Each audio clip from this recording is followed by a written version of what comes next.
Is Donald Trump throwing Louis DeJoy under the bus? If it's proven to be a campaign finance scheme, do you think he should lose his job? Yeah, if something can be proven that he did something wrong, always. But I don't think that's what's happening. I think what's going on right now is bigger than just him and much more nefarious. And still unraveling right before our eyes. No, I'm thinking DeJoy is a patsy, the dupe, the fall guy, the sucker, the one caught holding the bag. But first, a bit of background. Donald Trump isn't the biggest fan of things that don't agree with him. Like, say, objective reality. Just remember, what you're seeing and what you're reading is not what's happening. The Washington Post is a newspaper which reports about objective reality. The president tweeting again, saying the Washington Post is far more fiction than fact. You can read the rest. Therefore, Donald Trump hates objective reality and the Washington Post. The Washington Post is owned by Jeff Bezos, who also owns Amazon. So of course Donald Trump hates both Amazon and Jeff Bezos too. So to sum up, Donald Trump hates objective reality, the Washington Post, Amazon, and Jeff Bezos. But Donald Trump has an extra reason to hate Jeff Bezos. What's really going on here is that the president, according to some people inside the White House, has a kind of a jealousy issue with Jeff Bezos, where Forbes came out recently with its new list of the wealthiest billionaires, and Jeff Bezos is at number 1 and the president's at number 766. Trump is jealous because Jeff Bezos is actually a billionaire. Donald Trump in the past has sought revenge on the Washington Post by tweeting about Amazon. Since Trump began tweeting about Amazon, its share price has dropped nearly $200 in the last 5 trading days. Its value as a company has dropped by about $60 billion, and its founder, Jeff Bezos, has seen roughly $18 billion of his personal worth evaporate. Donald Trump believes that he can hurt Amazon first by convincing the American people that Amazon is cheating the USPS and that something must be done. The post office is losing billions of dollars, and the taxpayers are paying for that money because it delivers packages for Amazon at a very below cost. And that's not fair to the United States. It's not fair to our taxpayers. And Amazon has the money to pay the fair rate at the post office, which would be much more than they're paying right now. And then using the office of the presidency to do it. If they don't raise the price, I'm not signing anything. Not corrupt at all. The only problem with Donald Trump's plan is, besides the corruption, the deal between the USPS and Amazon is beneficial to both parties. They both kinda need each other. People have tried to tell him this, but he won't listen. He's blinded by his jealousy of Jeff Bezos. And also, he's stupid. He's very stupid. In fact, in 2018, as Larry Kudlow was set to replace Gary Cohn as National Economic Council Director, Larry Kudlow says to Gary Cohn, "I just talked to the president and we have to do something about this special deal Amazon has with the Postal Service." Cohn just burst out laughing and told Kudlow, "Not my problem anymore, bro. I've been trying to tell him for years that both sides love the deal." I'll also add that if Amazon's USPS rates were quadrupled, everyone that shops at Amazon's rates would have been quadrupled too. So everyone's rates would have been quadrupled. But now, as we all know, Donald Trump's hatred of the Jeff Bezos Amazon Prime Washington Post has been supplanted by his fear of losing the 2020 presidential election. So kind of serendipitous that Donald Trump already had all the pieces in place to pull off this latest scam. And if you're one of those people who think Donald Trump's playing 3D chess and planned all this ahead of time, then you're stupid. And the guy running this latest scam for Trump isn't Louis DeJoy, it's Steve Mnuchin. That's what I think. And I'm gonna show you why. Hit it. According to whistleblower testimony from August 20, DeJoy's appointment, as well as increased day-to-day operational control of the USPS, was the product of financial blackmail from the Treasury Department. David C. Williams, former vice chairman of the USPS Board of Governors, resigned in April. And here in his own words is why. I recently resigned as the vice chairman of the Postal Board of Governors when it became clear to me that the administration was politicizing the Postal Service, with the Treasury Secretary as the lead figure for the White House in that effort. I'll get into more of Mr. Williams' August 20 testimony in a minute. But first, here's a quick timeline of events to fill you in on just how Steve Mnuchin could have, allegedly, Littlefingered his way to control of our nation's mail system. January 2017, Donald Trump inherits an empty USPS Board of Governors. Obama tried to fill it, but Republicans wouldn't let him. And also Bernie. But I ain't getting into that. April 12, 2018, Donald Trump creates the task force on the United States Postal Service by executive order. This is where Steve Mnuchin enters the picture. Chaos is a ladder. This is also when Donald Trump begins the process of filling the USPS Board of Governors with his own lackeys. After this, Steve keeps it on the down low for a couple of years. Until February 2020, a meeting takes place between Steve Mnuchin and two USPS Republican Board of Governors, John Barger and Robert S. Duncan. We're going to circle back to this meeting later. It's important. April 24, 2020, Trump says this out loud. The Postal Service is a joke. They're handing out packages for Amazon and other internet companies, and every time they bring a package, they lose money on it. If they don't raise the price, I'm not signing anything. Now, what Donald Trump is threatening not to sign specifically there is the $10 billion set aside for the USPS and the $2 trillion CARES package. Now, the USPS did eventually gain access to a $10 billion line of credit, and they didn't have to raise prices on Amazon to get it. But there were other strings attached. Strings that someone other than Trump put in place. Someone smarter than Trump. Someone like, actually that doesn't really narrow it down. Someone like Steve Mnuchin. This brings us back to the testimony of David C. Williams, who said of that time around April 24. Responsible for providing the Postal Service with a line of credit. The Treasury was using that responsibility to make demands that I believe would turn the Postal Service into a political tool. Clearly, the president was determined that the Postal Service should inflict harm on Amazon delivery. If they don't raise the price, I'm not signing anything. By sharply raising parcel shipping prices on everyone by 400% or more. Mr. Williams also testified that Treasury is holding up that $10 billion line of credit in exchange for sweeping operational changes, as well as provisions that would allow the Trump administration to approve senior postal personnel decisions. A huge trove of documents recently obtained by Watchdog Group American Oversight contains a memo by the law firm Mayer Brown & Associates, who had been hired to gauge the legality of Treasury's demands, and concluded that Treasury's actions here were unprecedented and illegal. I don't think we were supposed to know about that part. See, they first released this trove unredacted, but then they had to bring them all back, and then they released it again with a few parts redacted. These ain't the best guys. The document trove also includes 3 separate email chains referencing calls with Treasury Secretary Steve Mnuchin and other agency officials over 9 days in early April. All in all, the documents seem to corroborate many of David C. Williams' claims, which brings us to that bit about provisions that would allow the Trump administration to approve senior postal personnel decisions.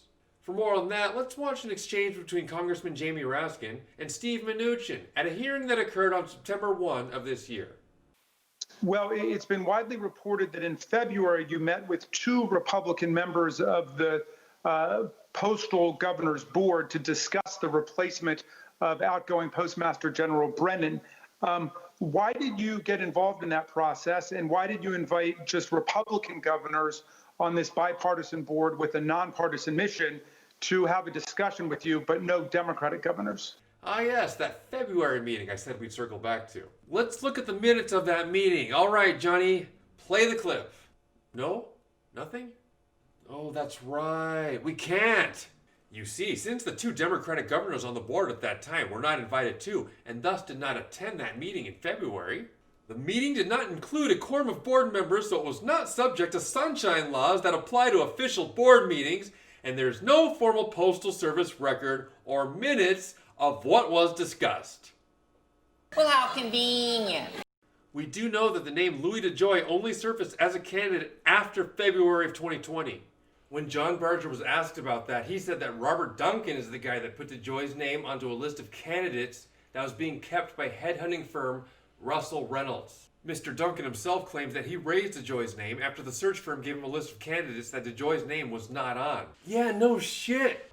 He then claims that he had offered DeJoy's name and others in an effort to expand the search pool in order to arrive at the best candidate. To be a patsy. Okay, he didn't say that last part, but I'll bet you he was thinking it. Here's one possible way DeJoy's name could have magically appeared. Bloomberg News reported that Louis DeJoy gave President Donald Trump's campaign and the RNC more than $600,000 after the USPS job opened up. Could that money have served Louis DeJoy well in this process? That February meeting might have some answers. Back to Jamie Raskin asking Steve Mnuchin about it, since, no one bothered to write anything down. Why did you get involved in that process, and why did you invite just Republican governors on this bipartisan board with a nonpartisan mission to have a discussion with you, but no Democratic governors? Well, let me just say, one of my things that I'm very proud of is I recommended as part of the task force that we have the Senate confirm a board of governors, that for too long there had been no oversight. So I'm very pleased the Senate had a bipartisan board. Well, first of all, good for you, Steve. And second, answer my question! In that one case, again, one of the people was chair of the board and the other was chair of the subcommittee. I had other meetings that did include Democrats. But all of the interesting shit went down at the meeting that the Democratic governors were not at. That's why we want to know about that one. It seems like something happened in that meeting and people are asking you about it and you are being very evasive. You are being very evasive, Stephen. And again, as the largest creditor, it was appropriate for them to keep me posted. But again, I had no involvement in the recruitment of the Postmaster General at all. Well, I guess in the absence of any documentation concerning what was discussed, we're just going to have to take Steve Mnuchin's word for it. Except David C. Williams is not done talking. He wasn't at that meeting in February, obviously, but he was at a lot of other meetings. And this, according to David C. Williams, is how involved Steve Mnuchin was in this process. The Secretary also insisted that all Republican appointees on the Board of Governors and the Postal Regulatory Commission come to his office and kiss the ring and receive his blessing. Such a Littlefinger move. Before confirmation. His continued contacts with him away from the full board continued issuing orders and expressing his approval and disappointment in their performance. The Secretary was keenly interested in labor agreements, postal pricing increases, and especially volume discounts being given to Postal Service's largest customers, Amazon and UPS and FedEx. The Postal Service replied to the early demands from the Secretary, explaining that the provisions he was asking for were illegal, but the concerns were ignored. So it looks like we have two competing narratives here. Who are we to believe? David C. Williams, who served as Inspector General for 5 different federal agencies? Winner of the Bronze Star for service in Vietnam? Trump would call him a sucker. Served in the U.S. Army Military Intelligence and began his federal career as a special agent with the U.S. Secret Service?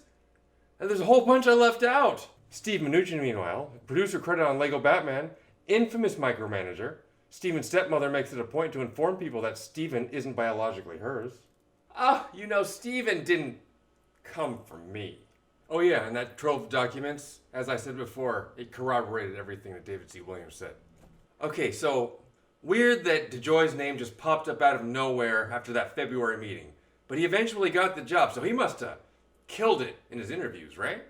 Again, referring back to David C. Williams' testimony, he was in the room during these interviews and he called them a disaster, claiming that he did raise concerns at the time.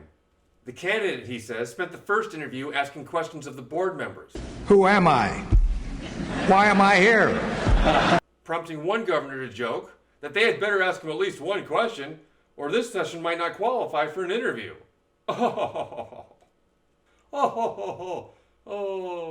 Williams said the second session went especially badly. Mr. Barger, he recalled, repeatedly stepped in to clarify what Mr. DeJoy meant to say.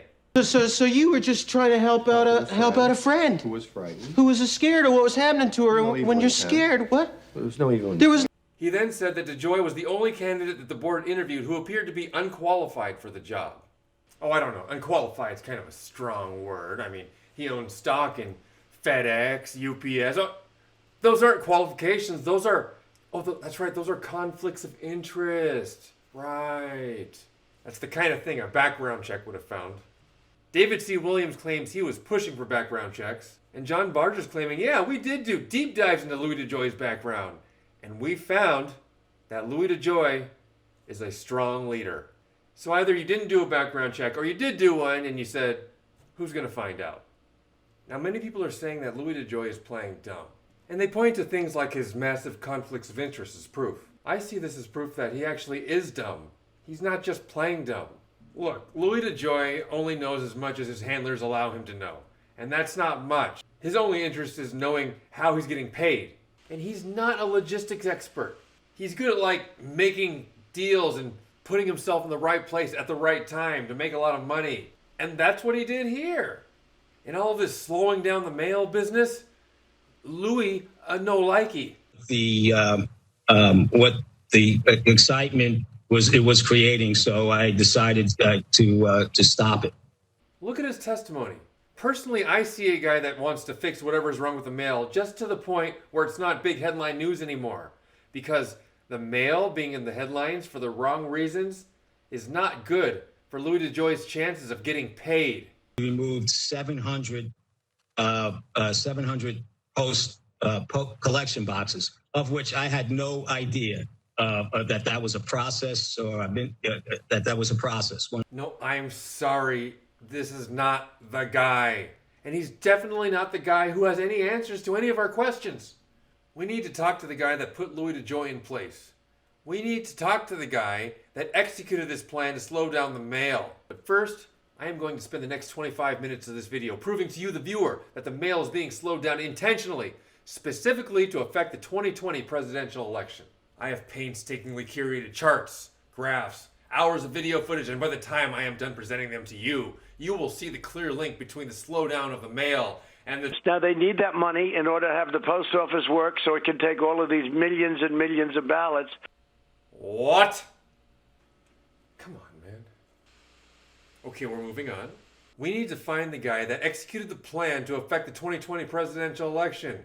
And we don't have a lot of time to waste with Louis DeJoy. He's a patsy. Bad optics are bad for DeJoy, but they are good for Donald Trump, who was counting on the chaos because for him, Chaos is a ladder. those two agendas cannot coexist. DeJoy here is simply trying to massage the impact of someone else's decision. He wants this all to go away. And this machine closed down. I was made aware when everybody else was made aware. But while Louis DeJoy would like Donald Trump to behave so that Louis DeJoy can get his money, Donald Trump can give two shits about Louis DeJoy. Yeah, if something could be proven that he did something wrong, always. Louis DeJoy is a meat shield. He is there to take all the damage. You know how in your multiplayer video games you have a squishy mage who can deal a lot of damage, but he can't take a lot of hits. So you put a tank in front of him to take all the hits, so the squishy mage can deal a lot of damage from behind. That meat shield is Louis DeJoy. Meat shield. And that squishy mage is Steve Mnuchin. And he's doing a ton of damage to the U.S. Postal Service. And we've already gotten all the answers we're going to get from the meat shield. It's time to talk to the squishy mage. Stop wasting time with the meat shield. Meat shield. We need answers, and the place to find those answers, in my opinion, is Steve Mnuchin.